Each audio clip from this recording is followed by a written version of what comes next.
Alright, I've been trying to get a chance to make this video for a while, so this is just going to be kind of a quick overview of my 2011 GT Karakoram. It was the 3.0 model, but I've made quite a few changes to it. So I did a video of this about, I believe, 6 months after I bought it, and I'd made a few changes, and I'm getting a new bike finally. It's about, I think, probably 6 years later now. And I didn't realize just how many of the changes I made after that. I kind of thought I did the majority of my upgrading in the first 6 months or so that I had this bike, but when I watched that video back in all my excitement for my new bike, I realized, man, I really made a ton of changes to this after that. So I thought I'd make a follow-up video. I doubt it'll really, have too many people hunting this down, this super old bike, but this is more just something I wanted to do. So I would say probably the most beneficial change I really made to this thing was the Maxxis Minion DHRs, front and rear both. They're a 2.3 width, and I actually snagged these for $50 for 3 of them on I think a Pink Bike sell. They were used. Normally this is like an $80 to $90 tire. I got all 3 for $50. They had just a very slight amount of wear on them, and these made a world of difference to this bike. The amount of confidence I had going into corners and stuff just was, like 2 or 3-fold what it was on what I thought were my super upgraded Nash bar grinder tires before that. These basically made it that much harder for me to finally find a bike that I wanted to upgrade to, because as my wife says, once you go Maxxis, you never go Baxxis. So yeah, that was probably my favorite thing I did to this bike. Second favorite would be this fork. That is a RockShox Recon Gold TK, and it lightened up the front end a ton because the original fork is not air sprung. This one is air sprung, and smoothed it out. The stock fork, from what I understand, spring forks have gotten a lot better over the last several years since I bought this bike, but the stock fork that came on this was total crap. I mean, it shuddered and shook and shimmied all over the place. It was just crap. I found a really good deal on this one on randombikeparts.com. I think I got it for around $2 to $2.50 at the time. At the time, that was a crazy good deal, and that improved the bike a lot. And then other just minor changes I've made over the years. It actually still has the original, believe it or not, that is the original rear derailleur on this bike. That's nuts. That's like a $18 to $20 derailleur to replace, and I've just kept it maintained. I think I did have to replace that jockey wheel on it once, because it was just getting worn. That's not the original cassette. I went, I think, up a tooth when I replaced it, because these are not the original wheels. I'm failing miserably at working my way front to back, but hey, whatever. So that's a slightly bigger cassette than what originally came on it, and it originally had a triple in the front, and I switched to a 1x. It's only a 1x8, but it's still just the simplicity of a 1x was too tempting. But I didn't want to sink, $200 to $400 into like a 1x11. So I went with this little $13 32 tooth off of eBay, and it's worked great, honestly. So then this is my homemade chain guide. That is actually just a piece of water hose. And then this right here, this black piece, I don't know if it'll focus in, oh, there we go. That black piece there is actually one of the clamps for like your reflectors. And then I just took that and zip tied it around my chainstay, and then put a little tiny piece of water hose right there and ran the chain through it. And it still jumps off if you go through really rough stuff really fast, but it's very, very rare that happens. I would say it's more due to the fact that this is a clutchless derailleur, because when I bought this bike, clutch derailleurs I don't think existed yet. So all things considered, for like an $18 rear derailleur and like a $12 front narrow wide, it does pretty well at keeping the chain on there. It's not ideal because you don't have the climbing gears that you would on your more modern 1x10s and 1x11s, 1x12s, but for a super cheap 1x, it's been cool. And it saved me some weight too, because the original front derailleur and shift lever from it, I actually weighed them when I took them off, and I shaved like a good pound off this bike whenever I did all that. Next are these pedals, and when I did my previous video of this bike, I specifically remember pointing out that I didn't really get why people were griping so much about the stock plastic pedals in all the reviews. Well, as I got faster and got stronger in my riding, because at the time that I did that video, I'd only really been seriously trail riding for like maybe 6 months, and still had a lot of ways to go on getting stronger and a little bit faster where I could ride at a decent pace.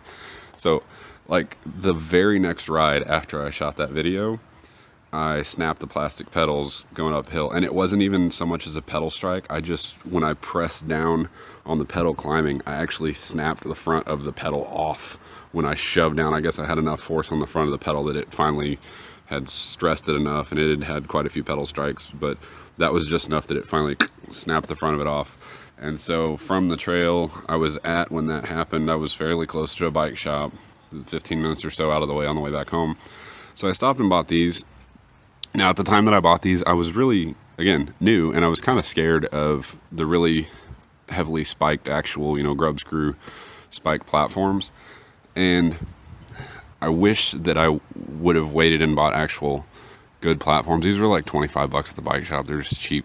They're metal pedals. I mean, they've held up, but they're very slick right here in wet. When they're dry, they're okay, I guess. But I don't know. They're okay. They're more of just like a decent light trail ride pedal. Your feet get all over the place if you get to riding very aggressively on them. But hey, they've worked. They've been fine. And let's see. Yeah, I mean, I added the chainstay protector, but it was way too late to really protect my frame. I didn't know that was really a thing until I'd had the bike for a good year. And I didn't even really know that keeping the noise down from your chain impacting the chainstay was a thing. That was more what I bought this for. And it cuts the noise down a ton on your chain slap, on your rear chainstay. So before that, you can actually see the electrical tape underneath there where I'd tried to kind of protect the frame a little bit because I had noticed the paint dinging off like crazy. But it was more just to silence the bike a little bit. And then I guess while I'm talking about that, I'll go ahead and say that some other stuff I've done to quiet the bike down is I added, if it'll focus on the darker stuff here, I added these, it's actually the back of like little Velcro stick-on things you get at Walmart for like, I don't know, $3, $4, $5 for a big pack of 20 something, or I don't know, there's a lot of them. And you just take the J-hook side of the Velcro, the plastic part, pitch that in the trash. You just need this, the fuzzy side, and then you can just stick those where your cables are at. And now when you're bouncing through fast, rough stuff, instead of your cables pinging off of your frame, instead it's just this. And it deadens the sound a ton. Same thing up front there. We'll hit that instead. And then I just cleaned up my brake lines with my shifter up here on the front with some electrical tape. And that smoothed that out. So up next on the changes made, I guess I'll go ahead and talk about the wheels. So the original wheels were, now I don't actually remember if I had this in my first video at 6 months. I don't think I did. And it had some really junk single wall rims on it. That was the biggest thing that I feel like was a disappointment with this bike. I had those trued and spokes replaced basically after every single ride for the first, I don't know, however long it was until I put these aftermarket, better upgraded wheels on it. I bought these at a bike shop, and I think I paid, I want to say they were like $250, and they've been excellent. I haven't actually had to have a spoke replaced on them even. All I've done is just kind of watch the tension on the spokes myself and tighten them up before rides. You know, I've never broke a spoke on them that I can remember, and I know I've never actually had them so out of whack that I had to go have them trued. I've been able to keep them straight myself, which is great. The hubs on them have been good. I have taken this one, the rear hub, apart a couple times here and just cleaned it out and re-greased the bearings a few times myself, but otherwise it's been great. I mean, they both still spin real smooth and everything.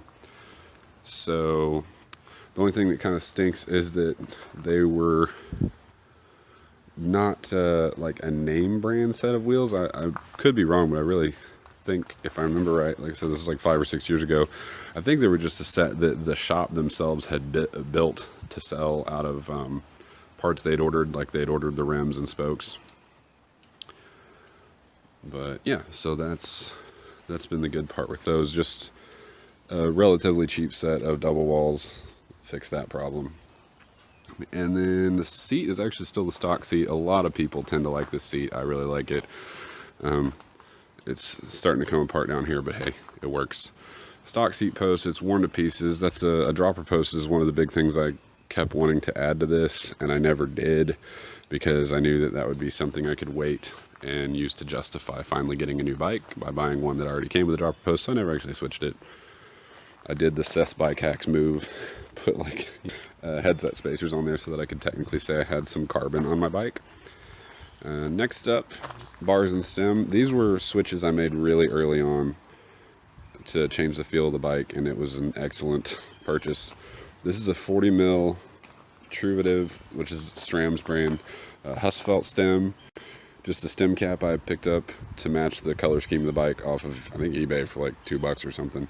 The stem, that's a really cheap stem. It's like 30 or 40 bucks, and I'm probably going to move it to my new bike because I really like it. It's short. Next up, bars. These are a 760 mil bar, and the original bars are pretty narrow because this bike again came out before wider bars became a thing. I actually switched. Originally, I bought this stem and then some SRAM Truvative. I think it was actually the Husfelt bar also. Either way, they were like a 680, and I ran those for a couple years, and then ended up switching to these. I really like them. I would never go back. If anything, I'll go a little bit wider.